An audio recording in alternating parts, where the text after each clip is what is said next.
Hi, how are you? It's Paul Stevens with iGo Sales and Marketing. Today we're going to cover the new Canadian anti-spam legislation that's coming out in July 1st, 2014. I've got many of my clients asking me about it and how it's going to affect their web marketing, their email marketing campaigns, and what they need to do to be compliant. So, if you haven't heard of it, basically the Canadian government passed some legislation recently that makes it illegal to send emails to people who have not specifically requested them or specifically signed up to get what they call commercial electronic messages. That's an important thing to understand is if you're sending this out and you don't have a record of somebody saying, yes, I want to receive that, then technically you're not going to be meeting the anti-spam legislation. So what it says is you must have a person's consent in order to put them on your mailing list and send them commercial electronic messages. Now, consent is two things. One, you could get them to fill out a form online where they say, check the box and say, yes, I do agree to get commercial electronic messages from you, which is fine. You need to keep a record of that. The other way you can do it is the legislation talks about having implied consent. And implied consent is something where a reasonable person would conclude that you had the person's consent to send them email.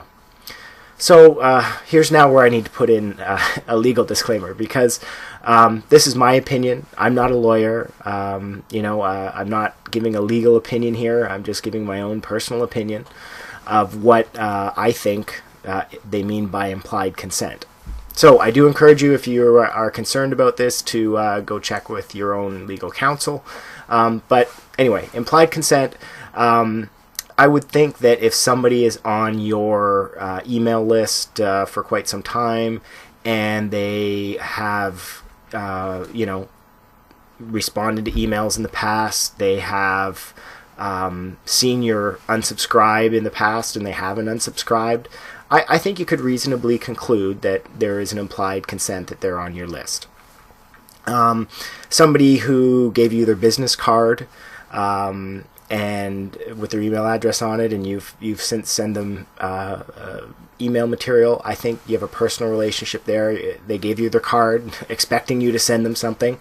I think that's an implied consent there. If you've done business with the people in the past, they're a client, you've sent numerous things to them in the past, again, I think you could conclude that there is implied consent there. But you have to be careful with that. If you buy an email list that from a list broker or something like that, where they have scraped the email addresses from the web with a web scraper or something like that, and you send out an email campaign, that's not consent.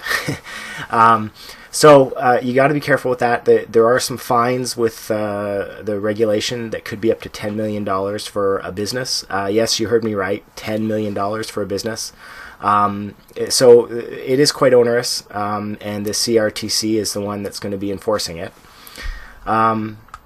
So another thing you want to keep in mind to keep compliant with the legislation is that there are certain things you have to include in the email in order to make sure it is compliant. One of those would be your contact information, and that's not your email address. That is your place of business, your name, your address, your phone number, physical address so that they can contact you. If someone's sending it on your behalf, then it needs to have both yours and the sender's name, address, and phone number on it. It still has to have an unsubscribe form. And again, remember, the onus is on you to keep records of who's signed up, who's subscribed, who's unsubscribed.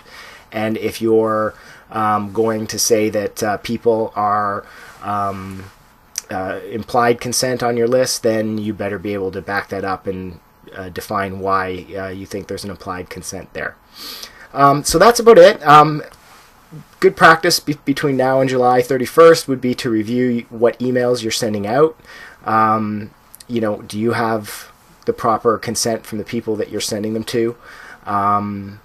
and that you're compliant. If you have any questions on this, I've put some key points in the blog in writing below. You can also contact me. I can help you with some software solutions that manage this process a lot easier for your mailing list, or anything else you need. Again, it's Paul Stevens with iGo Sales and Marketing. I can be reached at www.igosalesandmarketing.com or pstevens@igosalesandmarketing.com. And by the way, I consent for you to send me an email. Thank you very much. Bye-bye.